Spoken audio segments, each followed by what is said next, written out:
1차를 제가 되게 빨리 맞았거든요. 5월 7일인가? 아스트라제네카 맞고 2차를 그 7월 24일 날 파이자를 맞았어요. 그 원래 아스트라제네카가 1차가 되게 세잖아요. 파이자는 2차가 세고 센 놈 2개를 맞아가지고요. 저는 이렇게 뭐 하여튼 뭐 그렇습니다. 뭐 각 교회들마다 지금 난리죠. 저희 교회도 지금 이제 대면 예배 시작한 지가 3주밖에 안 됐어요. 어떻게 하다 보니까 이제 작년에 개척을 하게 됐는데, 개척을 하고 난 다음에 이제 코로나가 시작되고 되게 많이 어려웠죠. 제가 그런 마음이 들더라고요. 하나님의 역사는 사람이 분위기를 만드는 게 아니다. 하나님의 역사는 하나님이 주도적으로 역사하신다. 특별히 이제 출애굽기를 가만히 보면요, 출애굽기서에 보면 하나님이 어떤 일을 행하겠다고 말씀하실 때 대부분의 사람들의 반응은 부정적이었어요. 모세에게 하나님이 찾아가시잖아요. 하나님이 신방 가셔서 80살 된 모세에게 내가 이스라엘 백성들의 신음소리를 들었다. 이 신음소리라고 하는 말이 히브리어로 즈아크라고 하는 말이거든요. 이 즈아크라고 하는 말이 목사님들이 이제 너무 이렇게 이 기도 많이 하는 쪽으로 밀어붙여가지고 하나님께 부르짖었다, 기도했다라고 하는데, 이 즈아크라고 하는 말은 기도할 때 쓰는 단어가 아닙니다. 너무 고통스러워서 하나님 앞에 신음소리를, 그 고통의 헉헉거리는 소리를 들렸는데 하나님이 들으셨다. 그리고는 모세에게 나타나셨죠. 내가 너를 통해서 이 백성을 구원하겠다고 하는 하나님의 아젠다, 하나님이 브리핑을 하십니다. 그런데 여러분 누구한테 까인지 아십니까? 모세한테 까였습니다. 대부분 선생님들이 그런 얘기 하거든요. 저는 은사가 없어요. 전 잘하는 게 없어요. 하나님이 우리 못하는 거 더 잘하십니다. 그러니까 너무 여러분, 우리가 못하는 것, 나의 어떠함으로 보지 마시고 하나님이 역사하실 것. 그리스도인이 예수를 믿고 난 다음에 달라져야 될 게 하나 있어요. 우리의 어떠함으로 살아가는 게 아니라 매 순간 요구되는 게 있어요. 믿음이에요. 참 어려워요. 근데 제가 솔직히 이제 늘 살아보면서 느끼는 건데, 믿음이 제일 없는 게 목사 같아요. 늘 여러분 한번 여쭤볼게요. 365일 중에서 며칠 정도 성령 충만하세요? 하여튼 교인들은 불리하면 대답을 안 하죠. 며칠이라 그러니까 너무 부담스럽죠. 몇 분 정도 이렇게 몇 시간이나 성령 충만할까요? 우리 늘 실패하고 좌절해요. 그런데도 불구하고 주님께서 우리를 끝까지 붙잡아 주시고, 우리가 여기 온 건요, 우리의 노력이나 우리의 어떠함하고 아무 상관없어요. 설명할 수 없는 하나님의 은혜예요. 그리고는 계속 우리에게 도전하시는 게 뭐냐? 또 한 번 믿음의 자리에 설 수 있도록. 믿음의 자리에 선다는 건 말은 굉장히 멋져 보이시죠? 현실적으로는 굉장히 힘들다는 뜻이에요. 성경을 볼 때마다 우리가 까먹는 게 하나 있죠. 성경을 보면 우리는 늘 하나님이 계시다는 것을 전제를 가지고 성경을 봐요. 그런데 출애굽기를 살았던 사람들, 수많은 성경의 시대를 살았던 사람들의 공통된 특징이 뭔지 아십니까? 아무리 눈을 비비고 봐도 하나님이 보이지 않았다는 겁니다. 혹시 여러분들 하나님 보이십니까? 보이면 신천지입니다. 여러분, 우리는 안 보입니다. 하나님이 없는 것 같은 일상생활 속에서 하나님의 임재를 경험하고 살아가는 거룩한 역설을 살아가는 게 바로 그리스도인들이고, 특별히 지금 한국교회가 마주하고 있는 현실 중에 제일 어렵고 힘든 건 어떤 것이냐? 여러분, 어른들은 뭐 그런 얘기 많이 하시잖아요. 한 20% 정도 성도들이 떨어져 나갔다. 여러분, 그래도 그분들 다시 돌아옵니다. 언제 돌아올까요? 인생 힘들어지면 돌아오게 돼 있습니다. 덜 힘들어서 헤매는 거예요. 여러분, 병 생기고 문제 생기면 다 엎드려서 기도합니다. 근데 문제는 뭐냐? 우리 다음 세대 아이들은, 이 아이들은 신앙이 있을 거라고 하는 생각을 버리셔야 돼요. 교육부 선생님들이 무슨 생각을 하셔야 되냐? 우리는 선교사예요. 미전도 종족 선교사. 어떤 미전도 종족이냐? 어릴 때부터 기독교에 익숙하지만 예수님을 인격적으로 만난 적이 없는 새로운 미전도 종족이에요. 이 생각을 하셔야 돼요. 중등부 선생님 손 들어보세요. 중등부 선생님들 손을 잘 못 드시잖아요. 얼마나 충격을 받았으면 손을 못 든다고. 애들을 만나는 순간, 여러분, 중등부는 사람이 하면 안 되는 일입니다. 여러분, 지금 이분들이 간절히 기다린 게 있죠. 주님이 다시 오시거나 연말이 오거나 빨리 끝내야 되겠다는 생각이 늘 많으시단 말이에요. 후드티브 선생님이 들키셨나 보네요. 그 다음에 뭐 여쭤볼게요. 우리 4, 5, 6학년 선생님들, 4, 5, 6학년 선생님들 만만치 않죠? 그죠? 여자아이들은 말 겁나 많죠. 남자애들은 상태가 안 좋고 항상 똑같은 거예요. 근데 얘네들하고 얘기하다 보면 도대체 믿음이 있는가? 근데 또 이런 게 있어요. 세대 차이가 엄청 나는 거예요. 저도 우리 이제 알고 보니까 담임 목사님하고 저하고 이제 동갑이시더라고요. 보니까 여러분, 관리를 잘해야 됩니다. 여러분, 관리를 잘해야 됩니다. 여러분, 뭐 하나라도 아내가 쓰는 거 있으면 화장품도 바르고 열심히 관리를 해야 됩니다. 그런데 요즘 선생님들 중에서 저희들 가르쳤던 선생님들이 이제 거의 이제 은퇴하시거나 이제 관리직 마지막 차로 남아 계시단 말이에요. 이 선생님들이 되게 힘들어하세요. 왜냐하면 저희들 학교 다닐 때만 해도 학교 선생님들 뭐 절반 정도가 서울하고 지방은 차이가 좀 나더라고요. 서울 쪽은 그래도 좀 이렇게 그 부드럽게 하시는데, 제가 이제 학교를 부산에서 나왔거든요. 부산에서 초등고등학교를 마쳤을 때 보면 선생님들이 하는 일이 별일이 없어요. 오늘 며칠이죠? 오늘이 26일인가요? 26번 작살나는 거죠. 수학 시간 되면 26번 나와. 문제 못 풀면 패는 겁니다. 제일 무서운 데가 교무실이었어요. 교무실이 집단 구타 장소였어요. 늘 맞는 일이었어요. 그러다가 학교가 굉장히 민주화가 이루어졌죠. 점점 민주화가 이루어지면서 요즘은 아이들한테 함부로 못해요. 자는 애들 깨워둬요. 애들이 난리친대요. 왜 자는데 깨우냐고. 그리고 선생님들이, 그래도 선생님들이 열정 있는 선생님들은 깨우려고 애를 쓰잖아요. 그런데 애들 잘못 깨웠다가는 뭐 인권조례니 뭐니 이렇게 해가지고 얼마나 복잡한지, 그놈의 인권이 얼마나 많이 복잡하게 만드는지 제가 볼 때 애들 뭐 이제 잘 훈련시킬 수 있는 방법이 있습니다. 몇 대 패면 모든 게 됩니다. 여러분, 설명보다 때리는 게 훨씬 빠를 때가 있거든요. 물론 이렇게 말하면 제가 요즘 굉장히 위배가 되고 어려운 말이겠지만, 요즘 애들 어때요? 예전에는 재밌는 게 없었어요. 교회가 제일 재밌는 곳이었죠. 100년 전에 전 세계에서 아마 대한민국 사회에서 제일 주일학교 아이들에게 재밌는 요소가 교회밖에 더 있었겠어요? 문제는 뭘까요? 100년이 지난 지금도 별로 바뀌지 않았던 게 우리의 모습이에요. 성경학교가 얼마나 충격적이었겠어요. 그 당시에 인형극을 하고 간식을 나눠주고 아이들을 위한 교육을 하고, 그것도 몇 박 며칠씩 수련회를 하고. 여러분, 예전에 부모님들하고 같이 여행 가는 일이 거의 없었잖아요. 애들이 손꼽아 기다리는 거예요. 수련회만 3박 4일 교회 장의자에 자는 한이 있더라도. 근데 요즘은 너무 많이 풍족해진 상황 속에서 애들은 다 귀찮거든. 그냥 휴대폰만 붙들고 있으면 귀신 들린 놈이라서 그냥 뭐 짜증나요. 그냥 뭘 해라 그래도 문제가 진짜 많단 말이에요. 이 어렵고 힘든 상황 속에서도 어떻게 되느냐. 그래서 참 감사한 게, 그래도 꿈의 교회는요, 장로님들이 같이 의식을 마련해주고 함께 하고 있다는 게 너무 고마운 거예요. 이런데 이제 해놓고 장로님들 안 나오시는 교회가 많아요. 그리고 당회는 당회대로 굴러가고 스님들은 스님들끼리 속상해하는 거예요. 우리의 의견이 전혀 안 맞다고. 우리가 장로교잖아요. 여러분, 장로교가 요한 칼빈에 의해서부터 시작을 했어요. 요한 칼빈이 만들었던 이 장로교 원칙이 뭘 만든지 아세요? 세상의 정치 구조를 완전히 바꿔놨어요. 민주주의의 태동이 어디서부터 시작되느냐? 장로교부터 시작하고 있는 거예요. 장로교라고 하는 게 어떤 것일까요? 민의를 대표하는 거예요. 성도들의 민심을 보고 그 사람들이 원하는 것이, 물론 절대 가치인 하나님의 말씀의 진리는 변하지 않지만 다른 것이 얼마든지 받아들일 수 있는 거죠. 우리 합동측 같은 경우에 목사님 40세 이상 장로님 되시는 거잖아요. 35세인가요? 40세인가? 40세일 거예요 아마. 40살에 장로님 되신 거 보셨어요? 없어요. 50살도 쉽지 않은 노릇이에요. 아니, 저희가 지금 51살 목사잖아요. 저 목사 안수 받은 지 지금 20년 됐다고. 제가 서평양로예요. 서평양로에, 합동측 서평양로에. 제가 지금 순번이 어떻게 되냐면, 목사는 나이 순이 아니라 그 노예 가입 순서거든요. 제가 37번이에요. 지금 노회장님이 몇 번이냐면 32번이에요. 조만간 제가 노회장이에요. 그런데 뭐라고 말하냐, 저보고 아직 젊은 목사라는 거예요. 그럼 우린 나이가 얼마쯤 들어야 도대체 뭐 이렇게 나이 든 목사가 되는 건지 모르겠습니다만, 참 이게 왔다 갔다 하면서 헷갈리고 쉽지 않은 그런 상황 속에서 우리가 다음 세대를 어떻게 섬겨 나갈 것인가에 대한 고민을 해야 되고, 그런데 지금 40대 50대 장로님들이 없다는 게 무슨 의미가 있냐면 이런 게 있어요.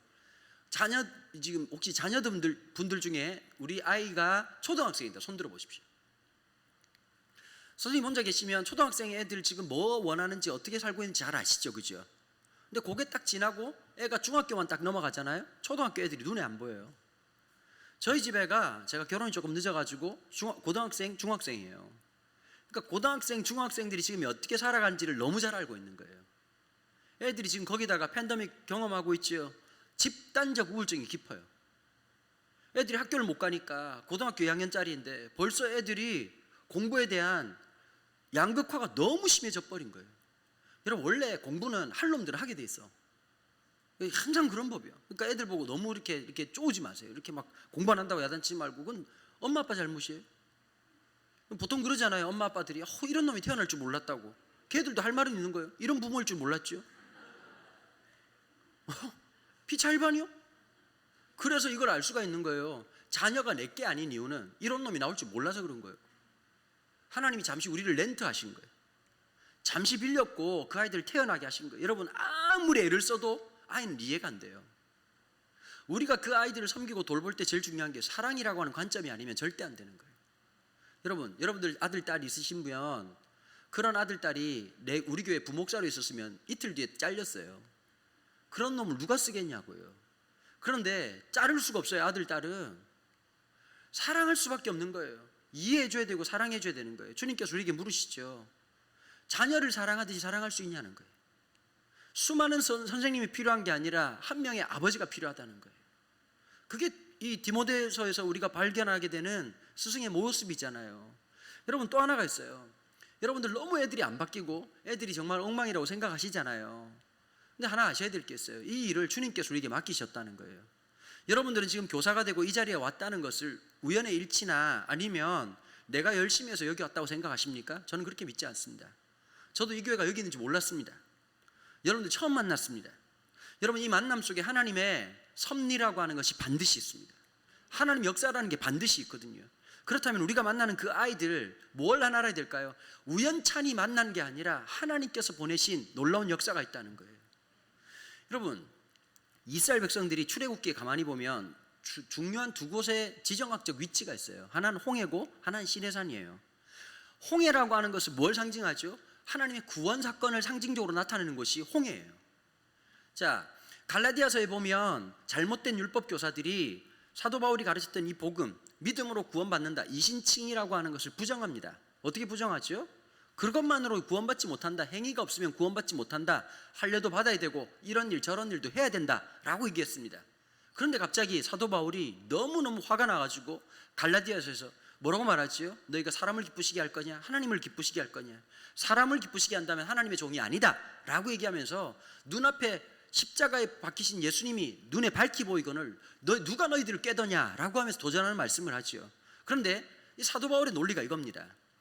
이스라엘 백성들이 행위로 구원을 받았다면 먼저 어디서 걸러야 될까요? 홍해에서 걸렀어야 돼요. 믿음 잘 있을 사람하고 안 믿을 놈하고 구분해가지고 넌 물에 빠져 죽어? 이러고 이제 이게 수장을 시키든지 믿음 좋은 사람들만 끌고 가야 돼요.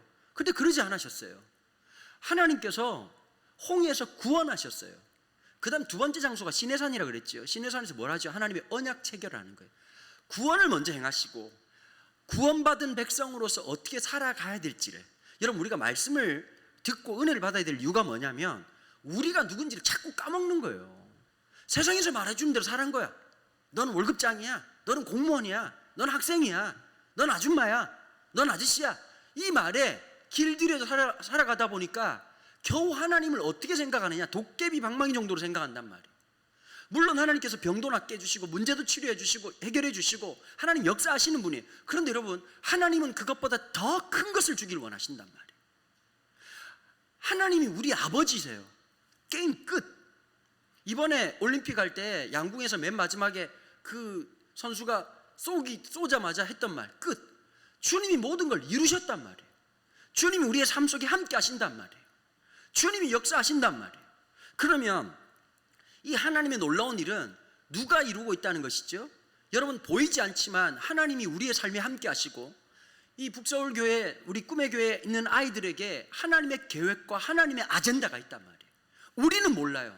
이 아이들이 앞으로 하나님 앞에 어떻게 쓰임받을지, 어떤 아이를 하나님께서 어떻게 쓰실지 아무도 몰라요. 여러분, 그러나 기대하셔야 될 게 있어요. 그 아이들 중에서 하나님이 이 시대를 살릴 사람들을 세워놓으실 거예요. 하나님께서 반드시 새롭게 하실 거란 말이에요. 이 믿음의 눈을 가지셔야 된다는 거예요. 믿음이 없이는 기쁘시게 못한다. 여러분, 당장에 지금 베베 꼬고 앉아있고 말 안 듣는 그 아이들이지만 이 아이들 속에 하나님이 역사하신다, 하나님 반드시 주관하신다라고 하는 믿음이 있으시냐는 거예요. 여러분, 성경을 곳곳에 보시면 하나님 어떤 곳에 역사하시던가요? 역사하실 만한 곳에서 역사하지 않아요. 어떤 곳에 임하시던가요? 노예 생활하고 있던 그 백성들에게 내가 너에게 자유를 줄 거라고 얘기하시는 거예요. 홍해에서 하나님께서 구원을 베푸시겠다고 약속하시는 거예요. 이게 말이나 되는 얘기예요. 성경에 보면 자주 등장하는 얘기가 있죠. 불임 여성에 대한 이야기가 있어요. 그런데 그 불임 여성이 가임 기간이 걸쳐져 있는 불임 여성이 아니라 이미 가임 기간이 끝난 여성들이에요. 여자로서 도무지 자녀를 생산할 수 없는 그 지경에 하나님이 나타나세요. 그러고 뭐라고 말하죠? 아브라함에게 보십시오. 75세에 주님께서 불러요. 75세에 새로운 출발한다는 거 거의 미친 짓이에요. 여러분 보통 그런 얘기 하잖아요. 20대는 어떻게 해야 될까요? 뭐든 재봐야 돼. 이것저것 따지지 말고 나쁜 짓 빼고는 다 해봐야 돼. 동의하시죠? 공부를 하든 기술을 하든 안 하는 것보다 1000번 만번 나.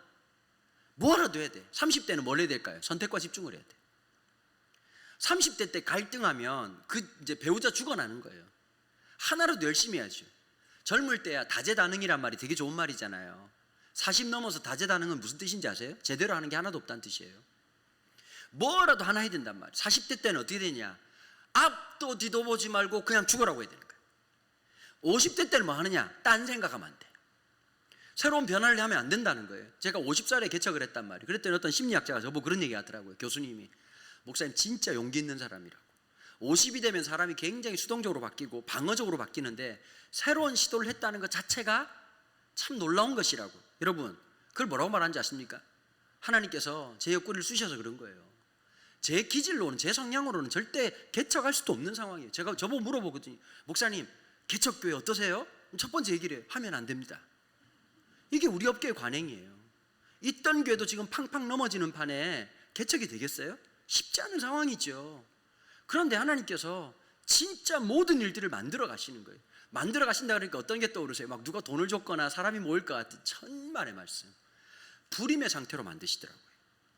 제가 한 교회에 16년 동안 섬겼어요. 여러분 한 담임 목사님이 16년 동안 섬겼다는 말이 무슨 뜻일까요? 둘 다 눈치가 더럽게 없다는 뜻이죠.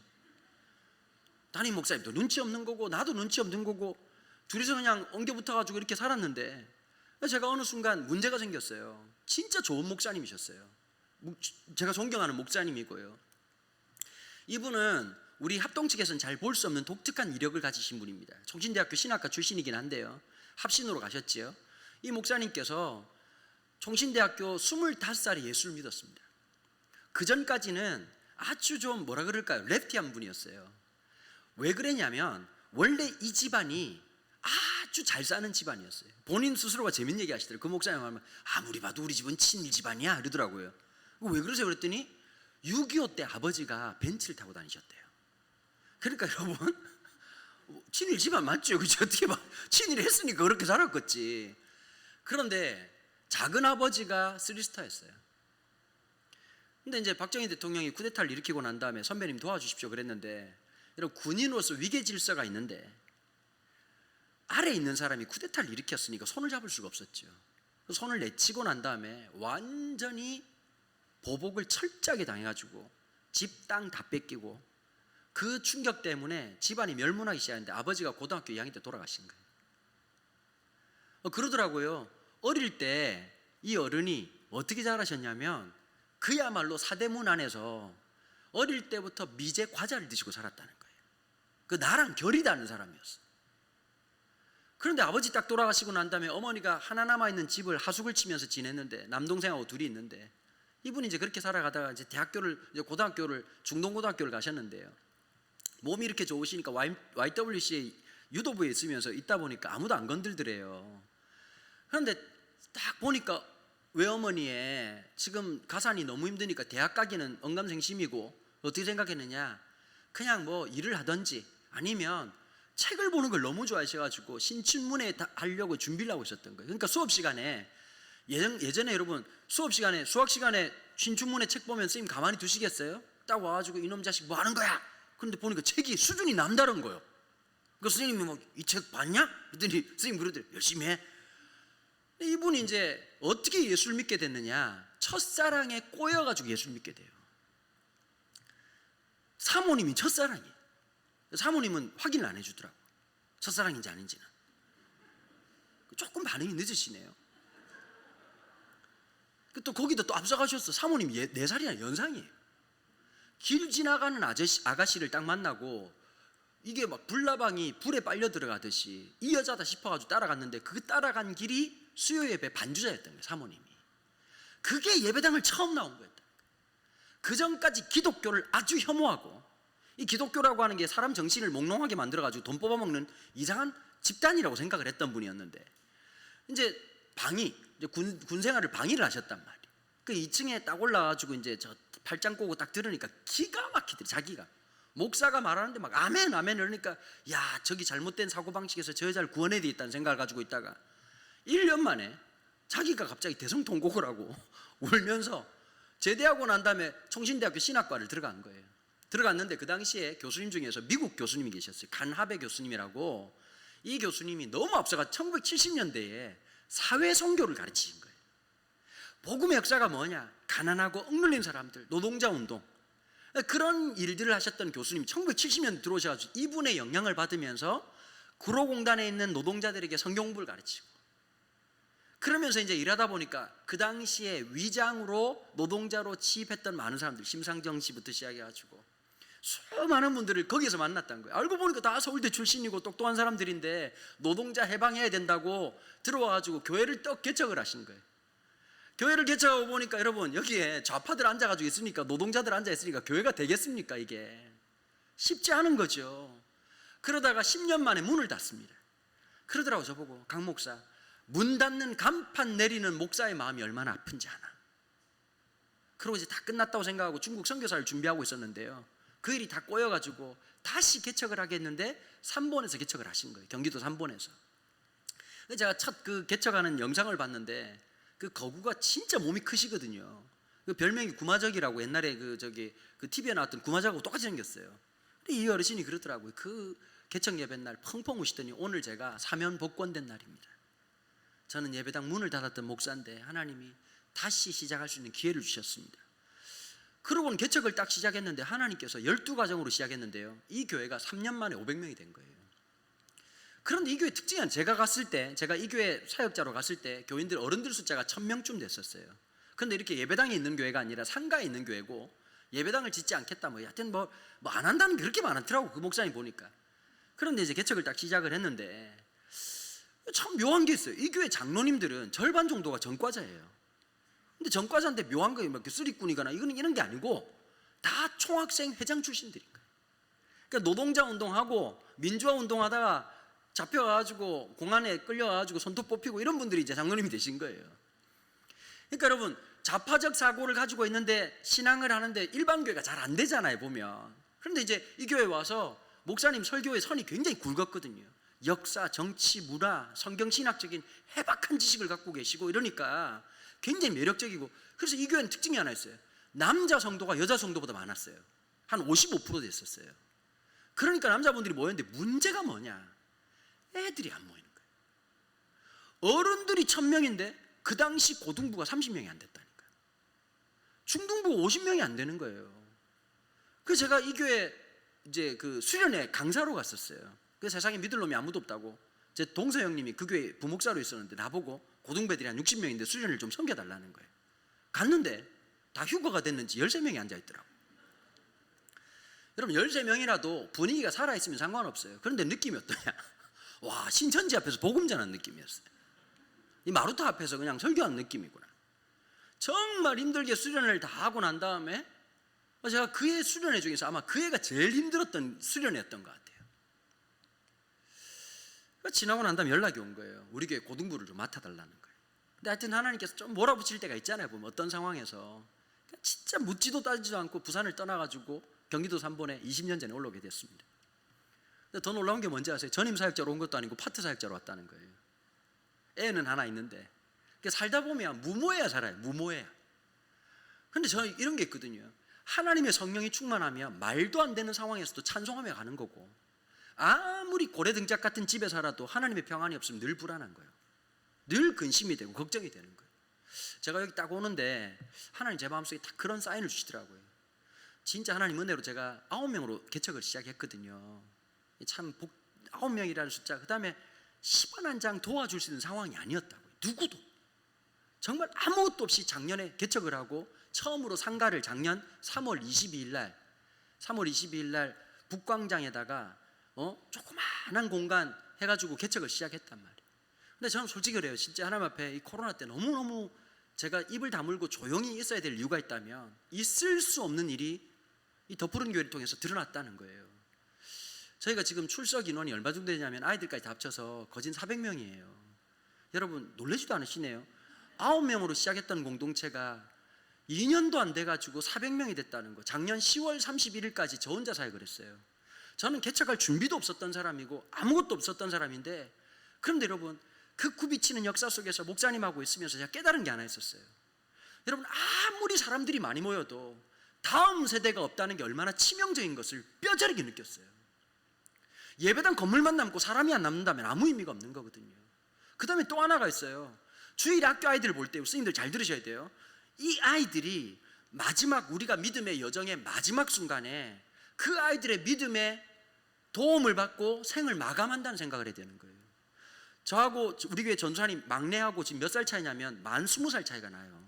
차이가 되게 많죠, 그죠? 그런데 어떻게 보면 어리죠, 제 입장에서는. 그런데 보세요, 마지막에 제가 신앙의 여정을 살아가면서 맨 마지막에는 나 스스로도 힘이 안 나올 거예요. 누구의 입을 통해서 주시는 말씀으로 살아갈까요? 바로 그 후배들의 설교를 통해서 살아가는 거란 말이에요. 여러분, 이걸 하나 아셔야 돼요. 지금은 내가 섬기지만 언젠간 이 아이들의 섬김을 받고 인생을 마감한다. 먼저 된 자가 나중되고 나중된 자가 먼저 된다라고 하는 이 놀라운 선순환의 법칙을 잘 알고 있어야 된다는 거예요. 저는 30년 동안 다음 세대 사역을 했어요. 목사님 말씀하신 것처럼 중고등부 청년들 끊임없이 사역을 했어요. 근데 가면서 한해 맺힌 게 몇 가지가 있었어요. 어떤 것이 있는지 아세요? 아이들은 먹여야 돼요. 무슨 일이 있어도 막 말씀으로 먹이려면 애들이 종교를 바꿀 수도 있기 때문에 일단 먹여야 돼요. 끊임없이 먹여야 돼요. 그래서 제가 지금까지 사역해오면서 애들 간식 사 먹이고 그럴 때마다 늘 돈이 부족해가지고 밖에 가서 집회해가지고 사례비 보러 오면 애들한테 밥 사 먹이고 과자 사 먹이고 햄버거 사 먹이고, 그 돈만 해도 진짜 아마 계산을 안 해봤지만 어마무시할 거예요. 그 수많은 일을 하면서 제가 이번에 개척 딱 하고 난 다음에 지금 부교육자님들이 4분이시고 좀 있으면 2분이 더 오셔야 6분 되시거든요. 모든 부서에 전담 사역자를 둔다. 이번에 중고등부 사역자 1명 데리고 오는데 저 진짜 삼고처리 했습니다. 저는 요즘 집회 다니면 딱 하나만 봅니다. 유치부 살릴 전도사님 1명 있으면 나 진짜 뭘 해서라도 데려온다. 내가 주일학교 아이들을 위해서 정말 목숨을 바치고 한다면 내 사례비보다 더 많게 한다. 좀 죄송한 얘기지만 제 사례비하고 우리 교회 부목사님 사례비하고 12만 원 차이 납니다. 물론 연말에 조정 예정입니다. 먹고 살아야 되지 않겠습니까, 여러분? 쉽지 않아요. 그런데 왜 이런 말씀을 드리느냐? 저는 다음 세대를 놓치고 있는 지금 한국교회가 마지막 남아있는 힘을 어디 쏟아야 되느냐? 건물 리모델링하는 데 쏟지 말자는 거예요. 여러분, 요즘 팬데믹 되고 난 다음에 유행처럼 번지는 게 뭔지 아세요? 예배당 다 리모델링. 물론 제 말 오해하지 마세요. 목사님 갑자기 리모델링 생각인데 갑자기 이런 말 해가지고 해야 됩니다, 여러분. 제가 봤는데 여기는 디즈니랜드 같아요. 어디로 와야 될지. 갑자기 엘리베이터를 타고 올라가야 되고, 그리고 참 재미나더라고 보니까. 이렇게 디자인도, 야, 이거 그 스페인의 그분도 깜짝 놀랄 일이 아주 그냥. 파밀리에 만들었던 분 있잖아요, 그죠? 이 가우디도 깜짝 놀랄 디자인이요. 제가 그 마음이 들더라고요. 저도 개척교회 목사 아들이잖아요. 이 교회 하나 할 때마다 성도들이 힘내가지고 또 한 번 고쳐보고 또 한 번 고쳐보고 또 믿음으로 헌금하고 수고해가지고 결과물이 이렇게 나온 거잖아요. 그런데 많은 교회들이, 제가 정말 마음이 그런 거예요. 수십억을 들여가지고 리모델링을 했어요. 제가 마음속에 딱 그런 거예요. 집을 잘 지으면 뭐하냐고. 사람을 끌어들일 수 있는 게 없는데. 집을 잘 준비하고 LED를 갖다 붙여놓고 삐까번쩍하게 하면 뭐 하겠냐고. 사람 살릴 수 있는 게 없는데. 저는 그래서 마음에 두는 거예요. 제가 이번 집회를 하면서 여러분들한테 진짜 감사하고 고마운 게 뭐냐, 건물에 돈 들이는 교회가 아니라 사명에 돈 들이는 교회, 사명에 마음을 두고 생명을 두는 교회, 다음 세대를 살린다면. 그래서 여러분, 담임 목사님 장로님들이 어떻게 해야 다음 세대를 살리느냐? 편파적이어야 돼요. 그냥 가만히 있어봐, 우리가 알아서 판단 할 테니까, 이렇게 하면 안 되고, 죄송합니다 이런 표현을 써가지고 맛이 가야 됩니다. 아주 그냥 몸이 기울어져야 돼요. 여러분, 결혼이라고 하는 게 정상적 상황에서 결혼이 안 돼요. 맞아요, 안 맞아요? 사람이 눈이 멀든지 내가 멀든지 하여튼 뭐가 멀어야 결혼이라는 거 한단 말이에요. 말도 안 되는 얘기요. 야, 이 여자가 없으면 못 살겠습니다. 세상에서 이 여자가 제일 이쁘냐? 제일 이쁩니다. 말도 안 되는 얘기요. 그런데 그렇게 해야 결혼이 되는 것처럼 하나님의 역사적이라는 게 편파적인 거예요. 여러분, 하나님의 사랑이 편파적인 사랑이었어요. 사랑받을 수 없는 우리를 사랑했고, 가만히 한번 생각해 보세요. 하나님이 혼자 일하는 게 훨씬 편해. 우리를 불러가지고 이렇게 잡다기 일하면 골치 아파. 왜 그럴까요? 부르는데 에너지를 다 써야 돼. 두 번째, 그날도 아침에 일어나가지고 기분을 붙잡아 주셔야 돼. 그날도 우리의 상태를 붙잡아 주셔야 돼. 그래야 활동하는 우리인데, 주님이 우리와 함께 하신 이유는 딴 게 아니라 놀라운 사랑 때문이거든요. 혼자 기쁨을 느끼는 게 아니라 하나님 백성인 우리에게 하나님의 놀라운 이적과 기쁨을 함께 할 수 있도록 우리를 불러주셨다는 이 놀라운 사실. 여러분, 시각이 열려야 되는 거예요. 한국교회가 되게 어려웠어요. 여러분, 가난하고 힘들 때 이제 지난주에 우리 조영기 목사님 돌아가셨잖아요. 근데 제가 그런 게 있어요. 저도 조영기 목사님 그렇게 좋아하진 않아요. 근데 이런 게 있어요. 사람이 지켜야 될 도의가 있어요. 제가 이번에 되게 불편한 게 하나 있었어요. 조 목사님 돌아가시고 난 다음에 너도 나도 똑똑한 목사님들이 비판글을 엄청나게 썼더라고요. 여러분, 상중에는 그렇게 하는 거 아니에요. 사람이 아무리 그래도 지켜야 될 예의가 있는 거예요. 그 다음에 또 이런 거예요. 사람이라고 하는 게 공과라고 하는 게 항상 있잖아요. 한국 사람은 전부 아니면 전무야. 너무 극단주의가 심한 거예요. 여러분, 그렇게 하면 안 되는 거예요. 박정희라고 하는 인물이 분명히 일으켰던 경제개발이 있어요. 산업화 세대에 잘한 부분이 있어요. 그런데 미진했던 게 어떤 거죠? 민주화적 사고방식이 떨어졌단 말이에요. 민주화 세대라고 다 잘한 게 아니죠, 그죠? 인간이라고 하는 공과라는 게 있단 말이에요. 그런데 한번 생각해 보세요. 전쟁 끝나고 난 다음에 서대문에 그 가난했던 사람들에게 복음을 전하려고 갔더니 다 그냥 알코올 중독에, 남편들은 폭력에 시달리고 있는 사람들한테 가가지고 예수 믿고 천국 갑시다 그랬더니 천국이 어디냐고. 예수 안 믿으면 지옥 간다고. 오늘이 지옥인데 무슨 또 지옥을 또 갈 일이 있냐고. 지금 내 남편이 지옥이고 집구석이 지옥이고 죽을 것 같고 지금 정말 듣기만 해도 미칠 것 같은데. 여러분, 대한민국 사회가 어때요? 절망이었어요. 기독교의 복음이 들어왔을 때 물론 진보주의 신학자 중에 몰트만이나 이런 사람들이 그런 얘기를 했지만, 복음의 요소 중에서 소망이라는 게 있거든요. 기도하고 하나님이 이루신다라고 하는 생각, 그 부정적 사고방식에서 이런 일들이 있었잖아요, 그죠? 그런데 아마 이 수목원교회가 엄청난 일을 했지만 하나 놓친 게 있습니다. 뭔지 아십니까? 지금도 땅을 치고 후회하는 게 하나 있습니다. 여의도 땅 더 많이 못 산 것 때문에 땅 치는 게 아닙니다. 다음 세대를 놓친 겁니다. 다음 세대의 눈높이를 잃어버린 거예요. 한국교회가 똑같거든요. 가보면 크게 옛날 방식이 어떤 걸까요? 예배당만 지으면 사람들이 몰려올 거다. 여러분, 이 계산이 틀렸다는 게 지금 확연히 드러나고 있지 않습니까? 건물을 지어지면 사람들이 몰려들었던 성장주의 이데올로기가 통했던 시대가 있었고, 이제는 성장이 중요한 게 아니에요. 여러분, 요즘 애들이요, 브랜드 있는 햄버거 안 먹습니다. 하우스 브랜드를 먹습니다. 수제 버거요. 잠시 말을 잘 못 알아들으신 것 같네요. 옛날에는 브랜드가 좋았는데 그 브랜드를 먹는 게 아니라 하우스 브랜드를 찾아가기 시작하는 거예요. 의미 있고 가치 있는 교회. 그래서 여러분, 이걸 아셔야 돼요. 우리가 이 지역사회에 대한 이해를 충분히 하고 이 지역사회에 뭐가 필요한지를 정확하게 꿰뚫는 기도와 해안이 있어야 되는 거예요.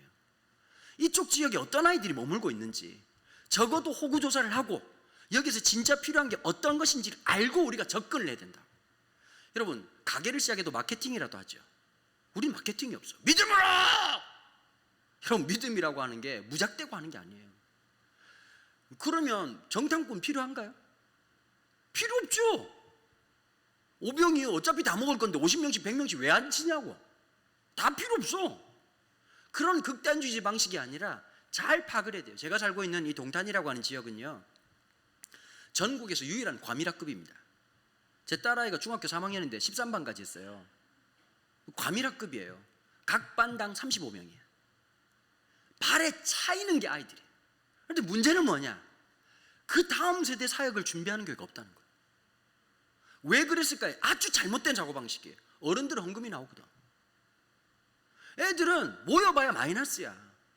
애들이 헌금하는 것도 아니니까 애들 모이는데 큰 관심이 없어요. 오로지 어른들이 모여가지고 헌금 내고 결단하고 이렇게만 살아가는 거예요. 여러분, 되게 어리석은 생각을 하시더라고요. 지난주에 저희 교회에서 또 하나 결정을 냈습니다. 작년에 저희가 예배당 공사를 2번 했거든요. 처음 했던 예배당 딱 시작하자마자 3개월 만에 100명이 차니까 이거 감당이 안 되더라고요. 그런 다음에 주일학교 교육관이 필요한데 그게 안 되니까요, 또 공간을 하나 만들었습니다. 이번에 또 하나 저희들이 계약을 했거든요. 제 마음속에 이런 게 있었어요. 애들을 위한 놀이터를 하나 만들어주자. 여러분들 입장에서는 얼마든지 할 수 있는 일이겠지만 개척교회니까 쉽지 않죠. 실평수가 87평입니다. 40평을 예배당을 만들고 25평을 아이들 놀이터로 만들어주기로 했습니다. 그런데 업체들이 되게 많더라고요. 보니까 오늘 같이 얘기해보고 막 의논하는데 보니까 확실히 애기 엄마들이 눈이 다르더라고. 어른들은 예쁜 거 좋아해. 싸고 예쁜 거. 맞죠? 그죠? 내가 오늘 애기 엄마들하고 얘기하다 깜짝 놀랐어요. 보통 밑에 바닥을 이렇게 탄성이 있는 재질로 하잖아요. 다 이렇게 끼워 맞추기식 하잖아요. 그거 하면 안 된다는 거예요. 애기 엄마들이. 왜 안 되냐 물어봤더니 거기 떼낀다는 거예요. 그 다음에 하여튼 애들은 어른들 상상력을 뛰어넘어요. 하지 말라는 뿐만 아니라 어떻게 저기서 처박혀서 놀까 싶은 희한한 습성들이 있어요. 거기다 우유라도 부으면 거기서부터 썩은 내가 나기 시작하고 청소해야 되고 막 여러 가지가 있다는 거예요. 애기 엄마들 말을 적극 수용해야 되겠구나. 제가 왜 만들려고 한지 아십니까? 여러분, 애기가 갓난 애기 때, 어릴 때요, 부모가 신앙이 바닥입니다.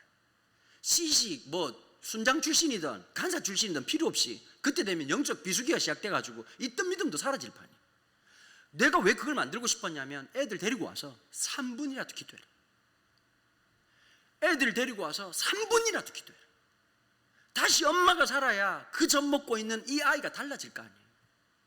말씀을 가지고 있는 하나님의 터가 되고 하나님의 배움터가 되고. 여러분, 교회는 정상적 공동체가 아니에요. 남들이 보면 야 미쳤어, 저걸 왜 남을 주지? 왜 저렇게 하지? 그게 교회가 되는 거예요. 교회의 생활 방식이, 삶의 방식이 사람들에게 신선한 충격이 되고 도전이 돼야 되는데 어느 날 교회가 점점 이상해져 가지고 세상이 손가락질하는 공동체가 되어버렸다는 거예요. 여러분들은 묻고 싶습니다. 여러분들의 생각이 다음 세대의 교실이 되는 거고, 여러분들의 판단이 정말 새로운 부흥을 시작되는 도화선이 될 수 있다는 것을 기억하셔야 됩니다. 그래서 선생님들이 어떻게 되냐, 날마다 생각과 사고방식을 끊임없이 새롭게 하라는 거예요. 제가 윤여정 선생님을 참 좋아하거든요. 비단 이번에 그 오스카를 받았기 때문이 아니라, 제가 예전에 전 TV를 봐도 되게 독특하게 보는 편이에요. 윤식당이라고 기억나세요?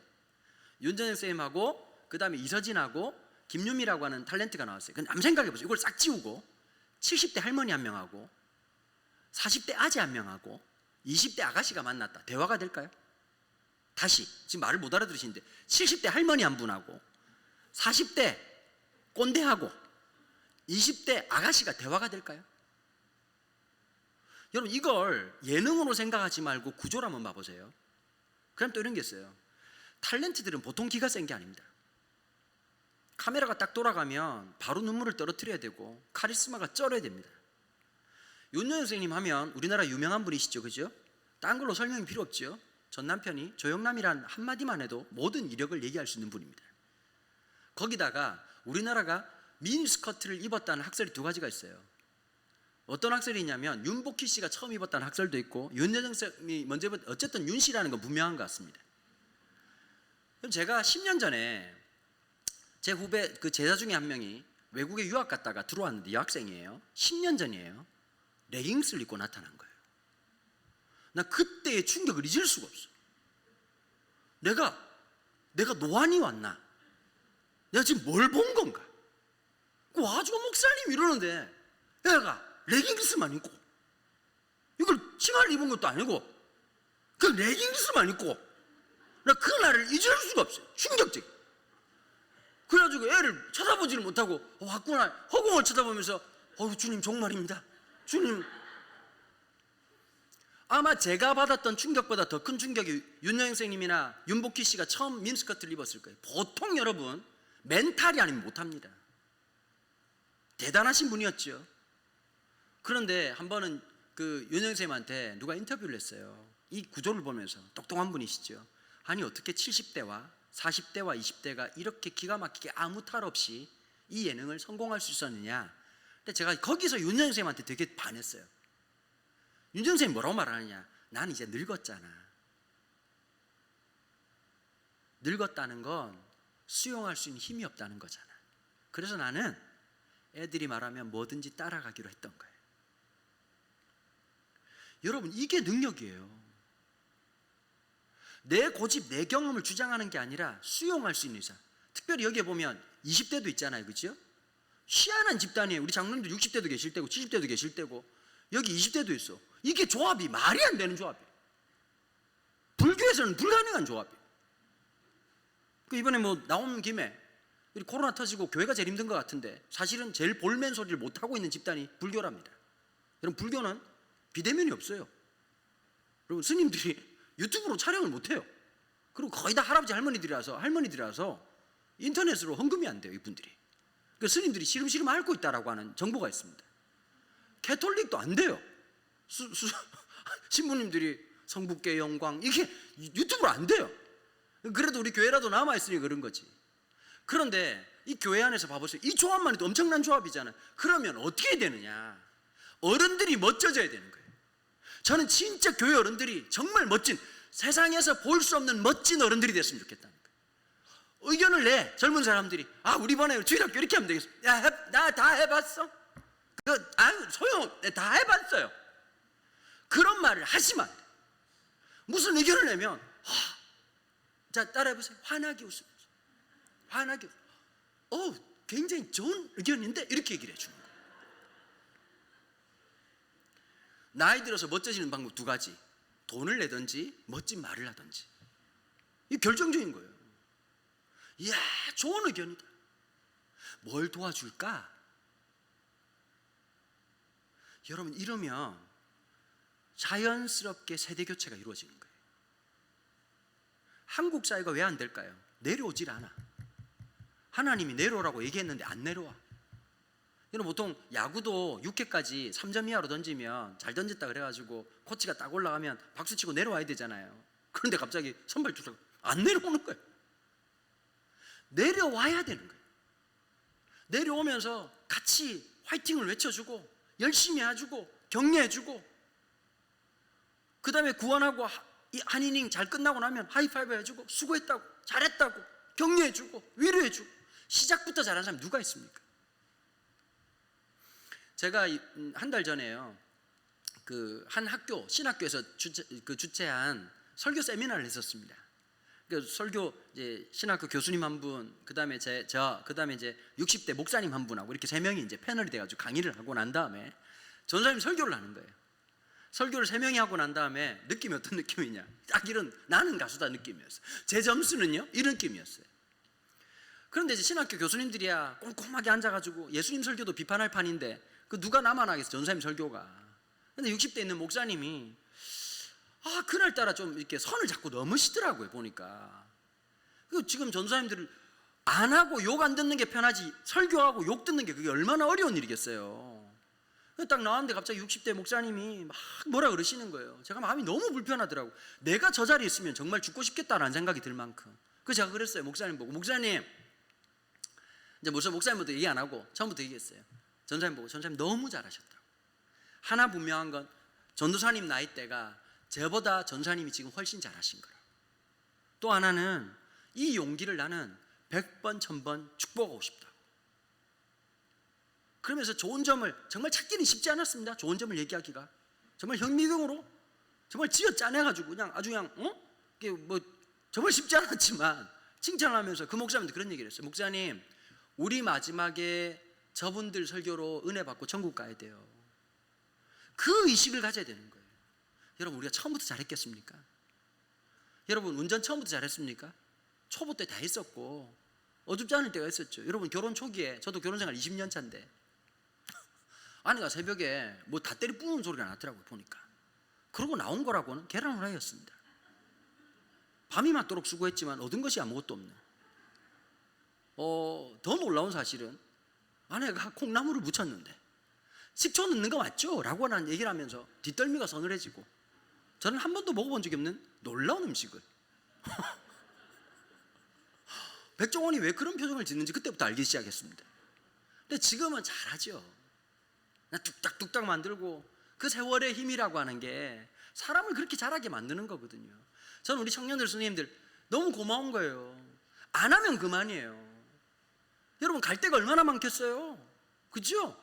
이 주일날 우리나라 9월 10월 달이 제일 하늘이 아름답고 기가 막히게 매일같이 주님이 요즘 열일하시잖아요. 요즘 바쁘세요. 하나님이 구름 재배치 하시느라고 기가 막히게 만들어 놓으셨는데 꿉꿉하게 예배당에 앉아있다. 서로 이게 슬픈 일이거든요.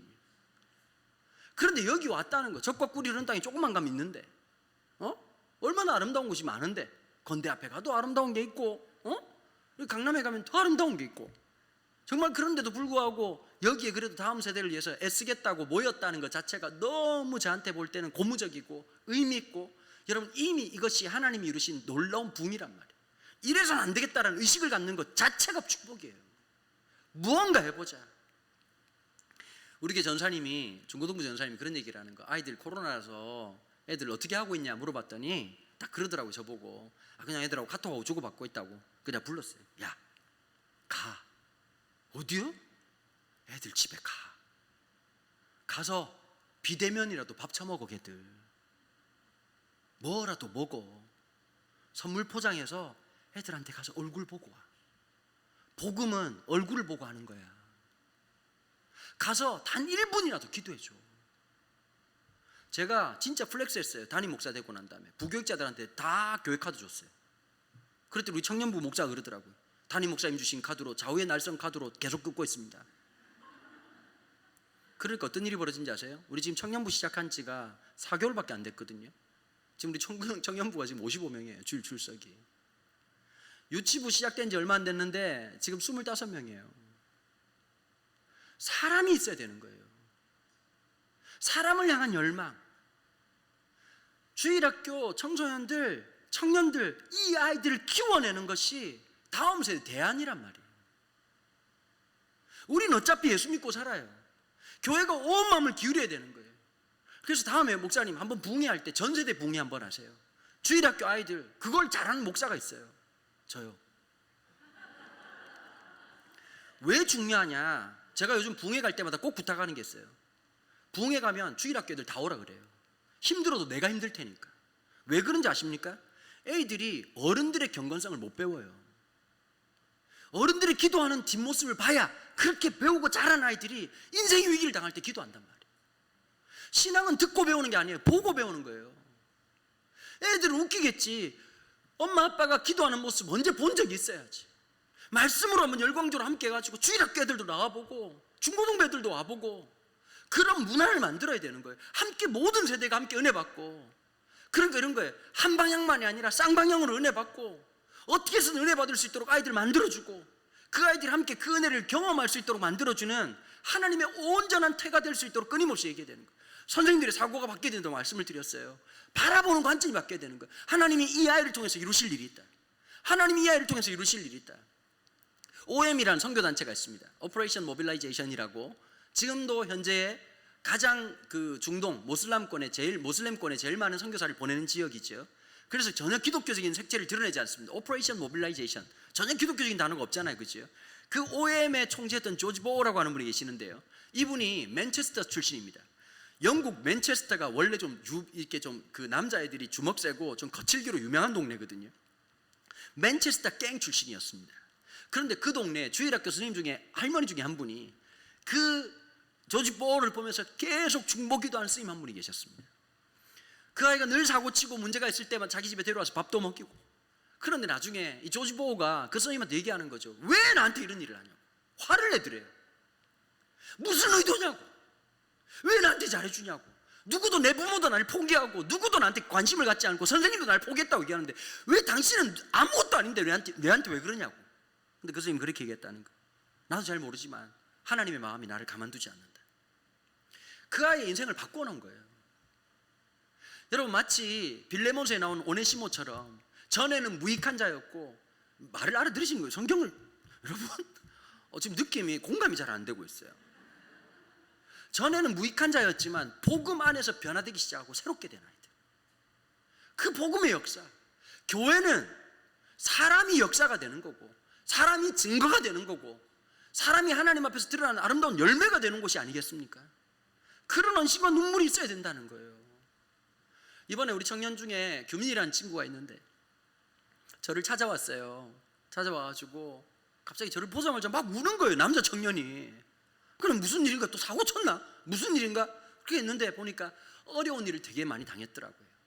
되게 힘들고 어려운 일을 당했는데 이 아이가 24살밖에 안 된 이 청년이 얼마나 그 어려운 순간을 믿음으로 잘 버텼는지. 거기다가 명품 엄마 아빠가 있었더라고요. 아니 집사님, 규민이가 이런 어려움을 당했는데 왜 얘기 안 하셨어요? 저희가 기도할 텐데요. 그랬더니 이러더라고요. 목사님 바쁘실까 봐 그랬고 또 하나가 있다. 저는 규민이가 이 문제를 통해서 더 깊어질 거라고 하는 기대가 있었습니다. 그래서 이 아이에게 얘기했다는 거예요. 엄마가 도와줄까? 그러다가 엄마 제가 믿음으로 잘 이겨볼게요. 그래서 정말 힘들었지만 세상에서 제일 힘든 일이잖아요. 개입하지 않고 끝까지 바라보고 기도해 주는 거. 근데 그날 애가 울면서 위로해 주는데 너무너무 감사한 거예요. 그 서로가 위로를 받고 목사가 위로를 해주고, 나중에 어머니가 그런 얘기를 하더라고요. 규면이라고 하는 청년의 엄마가 하는 말이, 목사님 이 아이가 목사님의 열매입니다 그러더라고요. 무슨 소리냐 그랬더니, 목사님이 10년 전에 청소년 캠프에서 우리 규민이가 예수님 인격적으로 만났다는 거예요. 저는 몰랐죠. 집회하고 그냥, 여러분 기독교 3D 업종 중에 하나가 기독교 청년사역이 청소년 사역이 아니 이렇게 잘 들어주면 하루 10번도 하겠어. 내가 만난 놈들은 그 지금 안 만나서 그렇지, 지금 여름 수련회 겨울 수련회 가잖아요. 가면 하루에 설교를 3번씩 4번씩 해야 된다고. 집회가 쭉 짜여져 있어가지고 거의 트로트 가수처럼 돌아다니는 거지. 그러면 1000명이 2000명이 있으면 걔네들이 어떤 애들이냐, 믿음이 좋아서 온 놈들은 거의 없어요. 0.5%야 나머지 뭐냐, 바벨론 포로들이야. 잡혀온 놈들. 너 왜 왔냐? 엄마가 가라던데요. 절반은 엄마가 죽인대요. 이러고 온 놈들이야. 그또 한 놈 또 보상파가 있어. 갔다 오면 3만 원 주기로 했습니다. 이러고 이제 온 놈들이야. 설교 시작하기 전에 자빠져 자고 있어. 우린 놀래지도 않아. 어른 목사님들 불러놓으면 설교하는데 누워져 있으면 화를 내고 난리가 나. 우린 고객님이 불편하시구나. 성경에도 보면 누워서 설교 듣는 사람이 중풍병자라고. 나중에 일어나면 되니까 어쨌든 들으면 되는 거야. 근데 참 놀라운 게 뭐냐, 그 짧은 2박 3일의 시간이 있지만요, 시간 순서를 보면 신기한 게 하나 있어요. 첫째 날 개회 예배 설교한 사람들, 우리 전문가들끼리 무슨 얘기하냐, 헌혈사역이라고, 피 빨리러 갔다고. 애들이 전혀 표정이 안 좋아. 첫날 찬양 인도할 때 이게 도대체 변화되지 않을 것 같은 정말 확신이 들고, 이놈들은 정말 이건 어디 신천지에서 보내나 싶을 것 같은 그런 놈들에게 말씀을 전해. 첫날 저녁이 지나 둘째 날 지나고 난 다음에 저녁 지나고 나면 애들의 마음이 열리는 거예요. 제가 왜 젊은지 아세요? 생각보다 딴 게 아니에요. 예수님을 처음 만났던 그 아이들의 눈빛을 보고, 예수님을 처음 만났던 아이들이 하는 찬양을 드릴 때, 여러분 우리처럼 늘어진 찬양이 아니에요. 삶에 처음 드렸던 그 열정과 온 마음과 뜻을 다해 드린 찬양을 보면서 어떻게 될까요? 제가 정화가 되는 거예요. 맞아, 저게 예수 믿는 거예요. 저게 주님을 위해 살아가는 거예요. 한 고등부 아이가 있었어요. 제가 3번에 있을 때 일이에요. 엄마가 저한테 찾아왔어요. 얘가 머리는 무지하게 똑똑한 놈인데 자기 표현이 잘 못하는 아이라고. 목사님 우리 아들을 위해서 기도해 달라는 거예요. 근데 하나님께서 그의 몰빵적으로 얘한테 은혜를 주신 거예요. 그러니까 애들이 다 쳐다보고 난리가 난 거야. 교회 예배 와가지고 은혜 받고 난 다음에 이거 미친놈이, 평소 때 안 그런 놈인데 혼자 일어나서 찬양하고 그러니까 애들이 어떻게 했냐고. 미친놈 쳐다보듯이 막 쳐다보고, 그런데도 불구하고 애는 막 울고 있지. 그 모습에 선생님들은 또 위로받는 거야. 그런데 명절이 됐어요. 명절이 돼가지고 얘가 세뱃돈을 그 당시에 진짜 많이 받았어. 80몇만 원인가 받았어. 헌금통이 다 집어넣은 거야. 도로 찾으러 누구 왔냐? 엄마가 왔어요. 애가 맨정신이 아니었던 것 같다고. 엄마는 돈을 받지만 걔는 삶의 전부를 드리고 싶었던 거예요. 여러분 그런 아이들 보니까 제 마음이 어떨 것 같으세요? 늘 앉아가지고 되니 안 되니 싸우고 있는, 재직해보고 있던 목사랑 이 아이들 속에 복음의 영광이 임해가지고 그 변하고 하나님 앞에서 처음 주셨던 그 마음으로 헌신하는 아이들, 그 아이들을 보면서 제가 느꼈어요. 내가 불교식으로 말하면 업보가 아니라 하나님의 몰빵적 축복이었다. 이 아이들을 만날 수 있다는 거. 그러니까 제가 나이에 안 맞게 주례를 그렇게 많이 한 거 아니겠습니까? 여러분 애들 입장에서요, 목사님 하면 여러분들 머릿속에 떠오르는 분이 계실 거예요. 여러분 목사라고 하는 명사는 보통 명사예요. 그런데 내 삶의 고유 명사가 되는 순간 그분이 내 목사가 되는 거예요. 이 아이들이 중학교 고등학교 때 그 자충우돌하고 말도 안 되는 인생을 살았던 그 아이들이 인생을 살아가면서 목사님 하면 제일 먼저 본능적으로 떠오르는 그 자리에 설 수 있었다는 게 얼마나 영광이겠어요. 여러분 예전에는 중고등 사역을 안 좋아했어요. 빨리 중고등부하고 청년부하고 그 다음에 그 구역하고 이래서 담임 목사가 된다고 생각했거든요. 요즘은 이게 다 없어져 버렸어요. 한동안 또 뭐가 유행했습니까? 가방 끈 긴 목사님을 좋아했어요. 우리 목사님 박사학이야. 여러분 공부를 제대로 하면 목회를 못합니다. 여러분 식품영양학과 교수님들이 요리를 제일 못해요.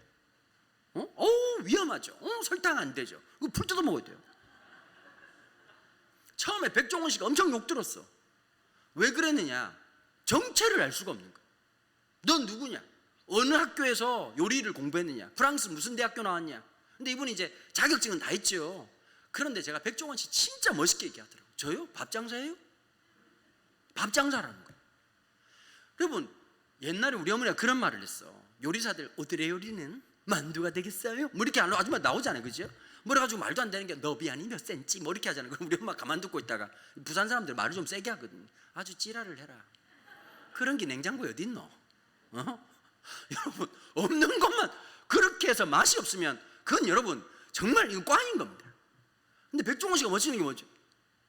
뭐 하다가 없어요? 간장 넣어요. 간장은 있을 거예요. 잘 찾아보면. 없는 걸 하게 하는 거예요. 우리가 이거 없다 저거 없다 늘 말하고 앉았는데 한국교회도 지나보니까 학자가 필요한 게 아니라는 거예요. 제가 여러분들 정말 잘한 게 목사님을 뽑으셨다는 거예요. 이력서를 본 게 아니라 물론 이력서 보셨겠지만 목회할 분이 필요했던 거예요. 여러분, 주일학교 잘하는 사람들이, 중고등부 잘하는 사람들이, 청년부를 잘하는 사람들이 목회도 잘하게 됐습니다. 원리는 똑같거든요. 원리는 똑같아요. 제가 요즘 한국교회가 워낙 침체가 돼 있고 힘들잖아요. 제가 뭐 만들었냐면, 어차피 저희 교회는 좀 유튜브로 이렇게 좀 유명하게 된 교회니까요. 아직 잘 모르세요? 더 푸른 교회, 유튜브에 더 푸른 교회 치시면 지금 구독자가 23,800명이에요 지금. 지금 빨리 하셔야 됩니다. 늦으셨습니다. 여러분, 구독과 좋아요 부탁드리겠습니다. 근데 의외로 많단 말이에요. 누가 그러더라고요. 그 한국교회, 대형교회의 모든 그 기준이 바뀌었다는 거예요. 이제는 구독자 순이 됐다는 거예요. 여러분, 그 구독자 순이면 우리 교회가 전국 20위 안에 듭니다. 근데 제가 뭘 만들었냐면 신방을 가잖아요. 신방을 가는데 요즘 제일 힘든 사람들이 자영업 하시는 분들이더라고요. 그러니까 우리 부교육자들이 좀 또 똘기 충만한 사람들이 있거든요. 제가 그랬어요. 야, 우리 재밌게 한번 신방하면 어떨 거 같냐? 그렇게 해가지고 제가 신방 예능이라는 걸 처음 만들었어요. 자영업 하는 분들 가가지고 우리 먹방 해주고 광고 해주고 해주자. 그리고 고프로 사가지고 가가지고 이제 진짜 먹방을 했어요. 우리는 준비가 되어 있는 사역자들이에요. 지금 우리 부목사님 두 분이 피지컬이 장난이 아니에요. 한 분이 키가 186, 한 분은 191이야. 우리는 피지컬로 뽑습니다. 우리는 신천지를 무리치지 않습니다. 죽입니다. 한 분은 몸무게 115kg, 한 분은 107kg. 그냥 먹방 준비됐냐? 그랬더니 할 말이, 목사님, 저는 한 번도 배가 불러본 적이 없습니다. 이런 애들이 갔다. 가서 기도하죠. 그러니까 한번 봐보십시오. 나중에 신방 예능 한번 봐보시면 되게 재밌게 찍었어요. 왜 그랬느냐? 한국교회 좀 힘내라. 가서 소망을 전해주고 위로해주고 좀 내가 좀 무너지더라도 성도들에게 힘을 되는 거. 여러분, 그거 어디서 나왔겠습니까? 중고등부 사역에서 나온 거예요. 중고등부 사역에서 나온 거예요. 기존의 사고체제가 아니라 아이들의 사고체제를 찾아가는 거. 아이들을 어떻게 하면 만들어줄까? 지금 저희 교회에서 3천만 원 정도를 예치해놨습니다. 코로나 조금 풀리고 나면 우리 청소년들, 청년들 함께 다 외국 보낼 겁니다. 선교여행 아닙니다. 그냥 가는 겁니다. 인생에 여러분, 좋은 형들 만나고 좋은 누나들 만나가지고 거기에서 신앙의 영향력을 받는 겁니다. 여러분, 교회라고 하는 게 이런 데가 있거든요. 우리가 돈으로 모든 것을 해결하는 게 아니라 비전이 있으면 생기는 겁니다. 하나님 길을 여시고 하나님께서 역사하시는 겁니다. 물론 제가 말씀드린 것은 무모한 짓을 하자는 뜻이 아닙니다. 가치 있는 일을 위해서, 정말 뜻을 있는 일을 위해서 한다면 뭐든지 열린다는 겁니다. 여러분, 우리 아이들에게 새로운 식견을 만들어주고, 여러분, 애들은 설명한다고 잔소리한다고 절대 안 변합니다. 새로운 걸 경험하고 만나야 됩니다. 여러분, 성지순례 언제 가야 되는지 아십니까? 20대 때 가야 됩니다. 60 넘어서 가면 권사님들이 어떻게 하느냐? 어머, 꽃 피었다고. 여러분, 꽃은 여기도 많아요. 20대 때 새로운 걸 봐야 돼요. 제가 우리 청년들한테 그런 얘기 하거든요. 군대 딱 제대하고 나면 알바를 죽 싸지게 해가지고 열심히 해서 돈을 모아가지고 아버지한테 매칭 펀드로 돈 좀 달라고 그래가지고 무조건 갈 때가 있다. 남미를 가라. 왜 목사님 남미입니까? 나이 들면 못 간다. 여러분, 제가 딴 건 다 가도 남미 집회는 못 가겠더라고요. 비행시간만 32시간. 여러분, 허리가 돌아가십니다. 내가 무엇을 봤냐가 인생을 결정짓거든요. 그 다음에 누구랑 그것을 보았냐. 좋은 믿음의 형들이, 누나들이 가서 신앙이라고 하는 게 늘 짜여진 듯이 똑같은 광경에서 펼쳐지는 게 아니라 새로운 광경 속에서 꿈을 발견하고, 제가 그 여행 수련회라는 걸 만들었거든요. 영향력이라 이런 게 있더라고. 보니까 좋은 거라면 날개 돋친 듯이 팔리기 시작하는 거예요. 제가 20년 전에 우리 담임 목사님하고 그런 얘기를 했었어요. 제가 고등부를 처음 갔을 때 20명이 채 안 됐었거든요. 근데 1년 만에 60명이 된 거예요. 부흥한 게 아니고 고객님들이 오실 분들이 오기 시작한 거예요. 거기다가 수도권 이런 게 있더라고요. 저희들 어릴 때 전사님 집에서 라면도 끓여 먹고 막 밥도 먹고 이런 추억이 있잖아요. 수도권 애들은 짤이 없어. 그런 경험이 없어. 여러분, 애들은 신앙은 언제 자란지 아십니까? 예수님 인격적으로 만나는 체험과 그 다음에 아름다운 추억이 아우러져야 이게 신앙이 되는 거예요. 목사님 집에서 밥도 먹어보고 라면도 끓여 먹어보고 그 진짜 아내가 고생 많이 했어요. 이거 계속 해야 되는 거냐고, 왜 계속 우리 집에서만 하냐고. 그 주님이 말씀하셨다고 제가 사기쳐가지고 끝까지 했었는데, 그 다음에 어떻게 했느냐. 애들이 수련을 안 가요. 왜 안 갈까요? 우리 고객님들 왜 안 가는지 한번 얘기해 보십시오. 생각이 전환을 해야 될 거 아니에요. 마귀가 껴서 안 갈까요? 수련회 안 가는 이유가 있어요. 뻔해서 재미가 없는 거예요. 일단 장소가 더럽게 마음에 안 들어. 누구만 좋다고 얘기하느냐? 부장선생님만 좋다고 얘기하지 아무도 좋다고 생각을 안 해요.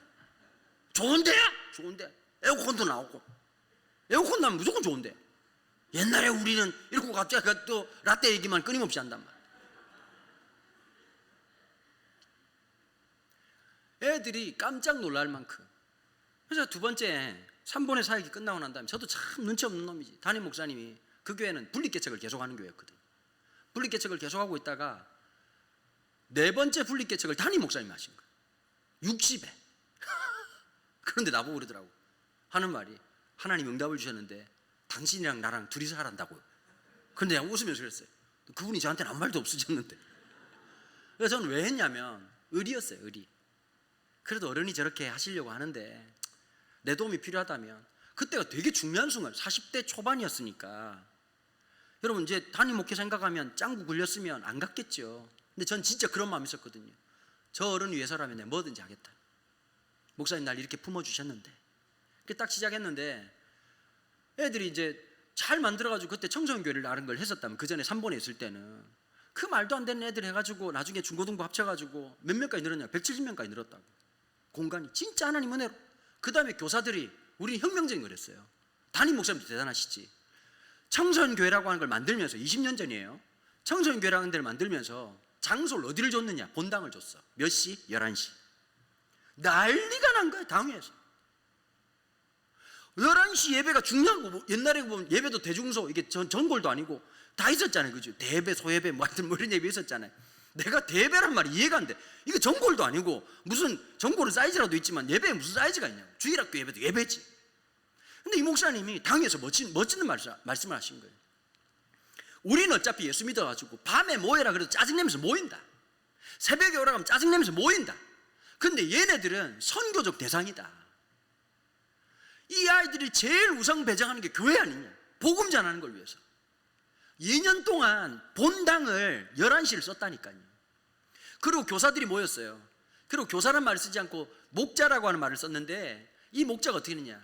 헌신을 했어요. 6년 다림질을 했어요. 중1부터 시작해가지고 고등학교 자면 우리끼리 농담으로 보람상조라고, 고객님 돌아가실 때 같이 하는 거라고. 여러분, 그 6년이 어렵고 힘들었어요. 애들 진짜 말 안 듣는 또라이 같은 놈들을 돌보고 섬기는 게 힘들었는데 뭘 경험한 줄 아십니까? 여러분, 스님들이 이걸 아셔야 돼요. 애들의 변화를 경험하면 내 인생이 달라집니다. 변화를 경험하면, 설 경험하면 아우 그거 힘들어, 이렇게 말을 하겠지만, 애들의 변화를 경험하면 여러분 발을 못 뺍니다. 이 아이들이, 내가 수고하고 매주일마다 밥을 먹이고 아이들하고 기도하고 헌신했던 이 아이들이 자기의 신앙을 고백하고 애들이 은혜 받고 변화된 모습을 보니까 그 모습이 어떻겠습니까? 진짜 너무너무 열정적으로 무섭게 헌신하고 살아가는 겁니다. 그리고 목사님 개척을 하러 나가셨습니다. 그러고는 이제 저도 조금 명성이 생기기 시작했던 거죠. 그래서 저 때문에 중고등부 아이들이 모이기 시작했어요. 그런데 애들한테 조사를 해보니까 수련회 아무도 안 간다는 겁니다. 사실 애들이 모인 게 아니라 엄마 아빠가, 대부분 애들, 어떤 애, 착한 애들은 아무도 안 들어와요. 말 겁나 안 듣는 놈들, 교회 안 갈 것 같은 놈들, 이게 말도 안 놈들이 온 게 아니라, 그런 거 아시죠? 똑똑한데 진짜 힘든 건 일진들이 힘든 게 아닙니다. 일진들은 대장만 잘 만나면 말을 잘 듣습니다. 어떤 놈들이 제일 힘드느냐? 공부 잘하고 자기 생각이 분명한데 마음이 딴 데 있는 놈들이 제일 힘들어요. 이렇게 물어보니까 수련회 안 맞는 것 같고 막 이러더라고 애들이. 솔직히 나도 그놈이 안 맞았어요. 그런데 조사를 해보니까 가는 사람이 딱 2명밖에 없어. 우리 아들, 딸. 가족여행 가게 생겼어, 수련회를. 그래서 제가 생각을 가만히 했어요. 왜 안 갈까? 아, 그렇겠다, 애들 입장에서. 생명부지 모르는 사람들하고 2박 3일의 시간을 보낸다? 이거 애들한테 쉽지 않은 노릇이거든요. 여러분 한번 생각해 보세요. 모르는 사람들하고 여행을 가라. 복불복 축하드립니다. 2박 3일 갑자기 어느 방에 놓고 방 좋지 않니? 처음 만나는 사람 잠자래. 그리고 갑자기 막 찬양을 계속 후들쳐. 어떤 아저씨가 막 설교를 해. 그 제일 무서운 시간이 기도의 시간이잖아요. 오늘 이 밤 이러고 불 꺼지고 난 다음에 끝날 줄 모르는 그 기도의 시간들, 공포스러운 시간들. 내 친구 목사 중에 이모현 목사라고 있어요. 얘가 엄마 아빠가 술집을 하셨던 친구였거든. 교회를 처음 가게 됐는데 교회를 왜 갔냐면 교회 이쁜 누나가 있어서 갔다는 거예요. 근데 수련회 처음 가가지고 갔더니 기도회 때 그 교회가 뜨거운 교회였나 봐. 막 방언하고 그런 교회인가. 너무 놀랬다는 거예요. 기도를 하는데 막 이러고 너무 놀래가지고. 그런데 갑자기 강사가 이러더라. 아직 주님을 만나지 못한 친구가 있습니다. 이러고 자기를 쳐다보더라. 그 갑자기 막 200명 애들이 막 좀비처럼 와가지고 막 기도를 막 하더라. 너무 무섭고 공포스러웠는데 둘째 날은 떠오르고 또 너무 즐거웠다는 거예요. 둘째 날 밤이 시작되는데 또 공포스러운 분위기가 시작되더라는 거예요. 그러면서 예수님을 인격적으로 만났다는 얘기를 하는 거예요. 근데 옛날에는 그게 가능했지만 안 되는 거죠. 제가 역발상을 했습니다. 어떤 발상을 했느냐. 강사들이 보통 오잖아요. 앉아있고 수동적으로. 요즘은 아이들이 음악 듣는 세대가 아니라 노래를 부르는 세대고, 내가 영화를 보는 게 아니라 영화를 찍는 세대입니다. 주도적인 세대거든요. 그래서 어떻게 했냐니까 강사를 찾아가는 여행을 하면 어떨까? 제가 뭐 보고 흉내냈냐면 여행하는 프로그램이 많았잖아요. 1박 2일도 있었고 무한도전도 있었고. 그래 한번 루처가 한번 해보면 안 되나? 그래가지고 그 당시에 강사를 2명 섭외를 했어요. 한 명은 누구냐면 우리 교회 지금 청년부 목사님으로, 그런 만남이 될 줄 몰랐죠. 부산역에서 노숙자 사역을 하고 있는 전사님 한 명이 있었어요. 그 다음에 그 당시에 25살인데 정말 어린 전도사인데 후배죠. 한참 까마득한 후배인데 이 친구가 뭘 했냐면 미혼모 사역을 하는 애가 있었던 거예요. 근데 서울에 있는 애들이 그런 게 있더라고. 수도권에 있는 애들이 부산에 대한 로망이 있더라고. 그래서 제가 이제 또 부산 토백이고 이러니까 어쨌든 얘들을 이제 데리고 부산을 간 겁니다. 가는데 제가 이제 고신대학교 신학과를 졸업했거든요. 그 제가 이래봬도 고신대학교 홍보대사예요. 그 총장님한테 전화를 해가지고 숙소를 좀 빌릴 수 있냐, 돈을 주고. 그랬더니 와, 총장님이 귀한 손님 오신다고 숙소를 무료로 해주는, 이 모세도 못했던 놀라운 일을 제가 행했던 거죠. 그리고 그 당시에 집회하면서 제가 아내 몰래 300만 원 꿍쳐놓은 게 있었거든요. 여러분, 자본주의는 돈으로 풀어야 됩니다. 레크레이션을 어떻게 했느냐, 차 한 대 빌려가지고 애들이 45명이 갔어요. 45명이 꽉 찼어요. 45명 가가지고 어떻게 했느냐, 여러분 목사가 다 할 줄 알아야 돼요. 여러분 청소년 사역자들은 찬양인도, 기도회, 레크레이션, 설교, 기타 등등 다 할 수 있습니다. 장례식도 잘합니다. 제가 생각보다 모든 걸 다 아는 사람인데 애들 레크레이션 하는데 중간중간에 어떻게 했냐니까 애들 막 게임하다가 갑자기 휴게실 가가지고 휴게소에 딱 들어가가지고 애들 이긴 애들 막 5,000원씩 주면서 핫바 사 먹으러 그랬더니, 여러분 사람의 마음을 여는 건 자본입니다. 핫바가 마음을 열고 여러분 치킨이 영혼을 새롭게 하고, 구원은 예수님 피로, 애들이 새롭게 되는 건 닭 피로. 이런 놀라운 메커니즘을 만들면서 첫날 도착을 딱 했어요. 부산에 가서 딱 도착하니까 바다에, 제가 있던 그 학교의 그 기숙사가 어떠냐면 앞문을 딱 보면 5, 6도가 정통으로 탁 보이는 앞바다가 기가 막히게 펼쳐지거든요. 제가 그랬어요. 조별을 짜줬어요. 대학생부터 중학교 1학년까지 한 조를 짜주고, 대학생들 제자들이 진짜 고생했죠. 가가지고 얘네들 잘 돌벼라 했던 이유가 뭔지 아십니까? 자기네들도 그런 돌봄을 받았거든. 해가지고 어떻게 했느냐, 그 당시 회비가 4만 원이었어요. 4만 원 받아가지고 어떻게 하느냐, 내일 조별로 아침, 점심, 저녁을 알아서 먹어라. 너네들 먹고 싶은 거 먹어라. 끼니당 10,000원씩 계산, 3만 원이죠. 차비 10,000원, 간식비 10,000원. 그 다음에 또 모르니까 잡비로 또 10,000원을 줬어요. 4만 원을 받고 6만 원 주는 복지국가를 이룬 거죠. 그랬더니 어떤 일이 벌어지냐, 애들 보통 안 일어나잖아요. 다음날 아침 꼭두 새벽에 일어나가지고 부산을 보러 가야 된다고 인터넷 검색을 해가지고 맛집이란 맛집은 다 찾아가고, 처음으로 애들이 역동성이 생기기 시작한 거예요. 그러고 있다 어떻게 했냐, 12시 30분까지 어디로만 오기만 해라. 또 오면 또 어떻게 하느냐, 제일 먼저 온조 간식비 7만 원. 야, 돈 주는 재미가 있더만요. 보니까 애들이 얼마나 잘 돌아다니는지. 그러니까 여러분, 한 번도 말 안 해본 애들이 얘기를 해야 되잖아요. 아침 뭐 먹을래? 그러면 이렇게 있던 애들이, 어떤 애, 전 뭐 먹고 싶습니다. 그걸 먹으니까 애들이 뭘 깨달았어요? 아, 말 안 하는 놈이 바보구나. 그래서 서로 얘기하고 나누다가 보니까 애들이 관계가 막 새로워지고요. 그 2박 3일 동안 하면서 얼마나 그 여행이 너무 좋아가지고, 그 다음에 어떻게 됐냐, 너무 기분이 좋아가지고 다음은 제주도다. 제주도 3박 4일을 갔습니다. 제주도 3박 4일 가가지고 그때 진짜 복불복을 했거든요.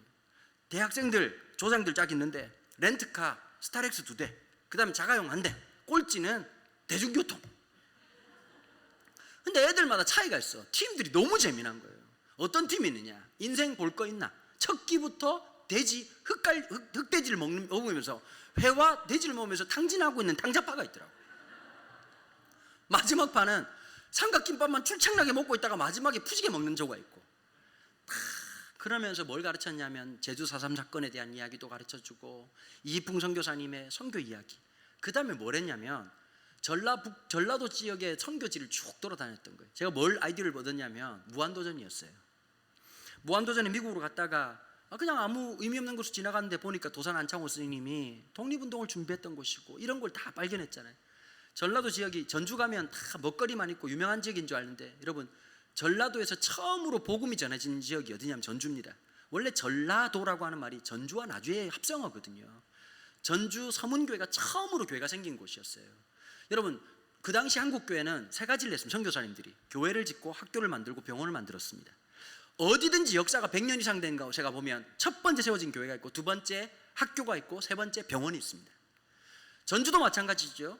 전주 서문교회 바로 앞에 예수병원 있고, 그 옆에 또 학교가 하나 있잖아요. 그죠? 100년 넘은 학교가. 그러면서 애들이 먹거리를 가지고 맛있게 먹고 난 다음에 누가 나타나느냐, 제가 아는 교수님들 중에서 한국교회에서 제일 재미나게 설명하는 이재근 교수님이라고 계셨습니다. 그분은 2박 3일 통으로 빌려왔어요. 와가지고 딱 애들이 와가지고 이제 밥 먹고 난 다음에 맛있는 거 먹었니? 네, 먹었어요, 먹었어요. 막 이렇게 막 얘기하는데, 너네들이 갔던 곳이 어떤 역사적 의미가 있는지 얘기를 해주는 거예요. 제가 지금도 안 잊혀지는 게 있습니다. 광주 호남신학교에 가가지고 거기에 이제 양화진처럼 선교사들 묘지가 있거든요. 서소평 선교사님 묘지도 있고, 한 명 설명을 하는데, 끝나고 난 다음에 중학교 3학년짜리 남자애가 나한테 이런 얘기를 하더라고요. 목사님, 우리 교회 수련회는 너무 좋은 것 같아요. 그런데 너무 부담스러워요. 뭐가 부담스럽니? 내가 어떻게 살아야 될지 너무너무 걱정이 돼요. 내가 무엇을 살아야 될지 걱정이 되는 거예요. 여러분, 끊임없이 새로운 시도를 좀 해봐요. 교회가 아이들을 위해서 무엇을 썼나? 우리가 다음 세대를 위해서 뭘 헌신했나? 주님 다시 오실 거예요. 믿으시죠? 잘 안 여러분 믿으셔야 됩니다. 여러분 좀 늦게 오는 경향이 있긴 하지만 오십니다, 그분이. 주님이 다시 오시면 뭘 물어볼까요? 야, 넌 집이 몇 평이니? 스펙이 어떻게 돼? 안 묻습니다. 주님 딱 하나 묻습니다. 넌 교회로 살았냐? 내가 너에게 부탁한 거 했냐? 마태복음 28장 28절에 있는 말씀, 땅끝까지 내 증인이 되는 삶, 예수 그리스도가 내 삶에 드러나는 것. 여러분, 우리를 통해서 다음 세대에게 복음의 영광을 드러내고, 하나님이 어떤 분이신지 우리의 얼굴 표정 하나에서, 우리의 삶에서, 우리 교회가 살아가는 모든 그 의사결정 구조에 복음이 전파되는 교회. 전 여러분들이 그렇게 되길 축복합니다. 선생님들, 이거 잊지 마십시오. 내 눈앞에 보이는 그 아이가 하나님의 예정 속에 있다는 것, 하나님이 반드시 역사하실 것이라는 것. 여러분, 애들이 믿음이 없다가도 다 믿음이 생깁니다. 왜 그런지 아십니까? 보통 그런 얘기 하잖아요. 주일학교 끝나고 나면 중고등부 때 절반 없어지고, 중고등부에서 청년부 올라갈 때 절반 없어지고, 청년부에서 어른 되고 나면 절반 없어진다 그러잖아요. 언제 다 몰려드는지 아세요? 인생 똥줄 탈 때가 반드시 옵니다. 여러분, 인생이 지 마음대로 될까요? 여러분, 인생은 아름다운 거예요. 우리의 관력간을 주님께서 바짝 쪼으실 때가 옵니다. 그러면 평소 때 몰랐던 길가에 십자가가 보이기 시작하고, 여러분, 설교는 휘발성이 너무 강해요. 일주일만 지나면 무슨 말인지 기억이 안 나. 근데 찬양은 기억이 나. 그때 불렀던 찬양이 떠오르면서, 그래, 주님 앞에 가야지. 다시 신앙생활, 그 작업을 누가 한 거예요? 여러분들이 하신 거예요. 수고하고 애쓰면서 씨앗을 뿌리는 거예요. 얻든지 못 얻든지 끊임없이 씨앗을 뿌리는 거예요. 그 아이들 속에. 선생님들, 제일 부탁이에요. 딴 거 하지 말고 매주일마다 아이들에게 내가 만난 이번 주에 경험한 주님에 대한 것을 얘기하세요. 여러분, 간증도 유통기한이 있어요. 우유하고 똑같아요. 10일 지나면 못 먹어요. 자꾸 옛날 간증하지 마시고 오늘 이번 주에 있었던 간증, 오늘 이번 주에 또 나를 붙잡았던 간증. 여러분, 요즘 설교의 패턴을 가만히 보면 목사님들이 옛날 설교 뻔하잖아요, 그죠? 옛날 얘기하거나 뭐 처음 서론에서 뭐 이상한 얘기하고 그런 거 하잖아요. 전 대부분 다가 우리 집 얘기를 하거든요. 제가 실수했던 얘기, 현실성 있는 얘기가 훨씬 더 가슴에 와닿거든요. 사실 이번 주에 또 실수한 얘기, 제가 잘못한 얘기. 왜 그럴까요? 복음은 그런 나를 끌어안아 주신 위대한 은혜거든요. 그리고 또 한번 회복되기 위해서 노력하는 거고, 우리가 여전히, 그러니까 여러분, 잘하고 성공한 것만 얘기하지 말고 실패한 간증이 얼마나 은혜가 돼요. 이번 주에 잘못했던 이야기, 또 자녀들 앞에 부끄러웠던 이야기, 좀 내가 참 잘못했구나 깨닫기 시작하면서, 여러분, 그게 신선한 거예요. 복음 앞에서 그런 사람이 없잖아요. 그 다음 또 이런 게 있어요. 즐거워야 돼. 예수 믿는 게 기뻐야 돼. 좀 아멘 좀 해주시면 안 되겠습니까? 여러분, 목사님 안 맞는 것 같습니다. 저하고 좀 이렇게 전체적으로 점점 기가 빨리는데 보니까. 이제 끝낼게요. 이제 이미 시간인데 6시 5분이에요. 6시 5분. 재밌지 않습니까, 여러분? 예? 물 한 모금 안 먹고 이렇게 잘하는 사람이 잘 없습니다, 여러분. 제가 사실 1부, 2부, 3부, 4부 오늘 예배 다 인도하고 지금 온 거거든요. 정신이 아찔하고 세상이 아름다워 보여요, 지금.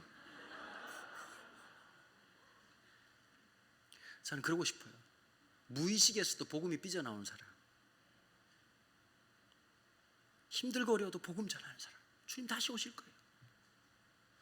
여러분, 이 땅에서 우리가 무슨 평가받든 상관없이 주님께서 수고했다, 너 참 수고했다. 저희 할머니 어머니 때부터 예수 믿었거든요. 4대째 예수 믿는 집안. 우리 집안에 할머니 아무도 몰라요. 저희 집안에 유명한 사람 몇 명 있어요. 우리 교단에 선교학의 기틀을 마련했던 강승삼 선교사님이 저희 큰아버지예요. 뭐 여러분 잘 모르시겠지만 최초의 아프리카 선교사님이기도 했고, 저희 아버지가 강승상 목사고, 요즘 우리 사촌 형이 또 이제 부산에서 한참 뜨고 있죠. 풍성한 교회라고, 김성곤 목사라고. 그러니까 우리 집안에 목사가 30명이에요. 무슨 말이냐면 건들지 말라는 뜻이에요. 제가 느낀 게 하나 있어요. 저는 거기에서 할머니의 기도를 만나요. 제가 지금도 기억나는 게 늘 할머니 기도하는 모습이었거든요. 우리 할머니 빨리 하다가도 기도하셨어요. 여러분, 자식이 그렇게 많으니까 오나 미녀, 사실은 이제 그 자녀가 9명이었거든요. 근데 어릴 때 2번 돌아가셨다 그러더라고요. 빨리 하다가도 왜 근심 걱정이 없겠어요. 그때마다 우리 할머니가 빨리 하다가도 저도 기억이 나요. 주여 이러고 또 기도하시는 거예요. 밥 먹다가 설거지 하다가도 주여. 그러니까 알겠는 거예요. 이제서야 알겠는 거예요. 저분의 기도가 얼마나, 하나님이 기도를 절대 버리지 않으시거든요. 절대로 하나님이 우리 기도를 버리지 않으시거든요. 여러분, 기도할 때 기적을 경험하는 거예요. 여러분, 애에 대해서 분석하지 마세요. 애에 대해서 얘가 왜 이럴까 생각하지 말고 기도하세요. 기도할 때 하나님의 뜻을 만나게 되는 거예요. 기도할 때 하나님의 계획을 만나게 되는 거예요. 기도할 때 하나님의 아젠다를 만나게 되는 거예요. 여러분, 하나님 어떤 분이시죠? 무익했던 아이를 하나님 영광스러운 사람으로 바꿔놓으신단 말이에요. 이게 복음의 능력이잖아요. 안 될 것 같은 아이들이, 가정 형편이 엉망진창이고 엄마 아빠가 이혼을 하고 엉망이었던 그 아이들이 복음이 들어오고 난 다음에 생각이 바뀌고 삶이 바뀌고 관점이 바뀐 아이들. 제가 우리 동생들하고 되게 많이 친해요. 저는 선배들하고 안 놀고 늘 동생들하고 놀았어요. 근데 차이가 좀 많았어요. 10살, 12살, 13살짜리 동생들하고 놀았어요. 근데 너무 곰사한 게 뭔지 아세요? 그 8명 다 사고뭉치였던 이 동생들하고 놀았는데 그 8명 중에 새롭게 와서서 5명이 나왔어요. 참 말도 안 되는 인생이었어요. 고노이 목사라고요. 얘는 엄마가 4명이에요. 친모가 누군지를 몰라요. 어머니가 돌아가셨다 해서 장례식에 갔어요. 갔는데 보니까 예사롭지가 않은 거예요. 여러분, 아버지가 스님이에요. 스님인데 왜 애를 낳았는지는 모르겠으나 어머니는 넷째 엄마인데 넷째 엄마가 무당이었다고. 야, 그냥 뭐라고 말했냐, 너희 집은 굉장히 종교적인 집안이구나. 아들은 전도사, 아버님은 스님, 어머님은 무속인. 참 마음 아프고 힘들었던 근데 지금 뭐 하고 있냐면요, 대안학교 하고 있거든요. 여러분, 이게 복음 아니겠어요? 이게 복음의 역설 아니겠어요? 대구에서 일진하던 놈이 예수 믿고 난 다음에 제 제자로 들어왔어요. 얘가 얼마나 청년 사역을 열심히 하는지, 얘가 하도 많이 놀아봐가지고 노는 놈들이 어디 숨어있는지 다 알고 있더라고. 다 찾아내. 여러분, 하나님의 사람들을 통해서 이루시는 놀라운 일들이 있다. 여러분, 기억하십시오. 이게 비단 저만의 일이겠습니까? 복음의 일은 누구에게나 일어날 수 있는 일들이거든. 그런 소망이 여러분들에게 충만하게 임하기를 주님의 이름으로 축원합니다. 기도하겠습니다. 하나님 아버지, 감사합니다. 귀한 교사 선생님들과 함께 이 늦은 오후 시간을 함께 보냈습니다. 하나님,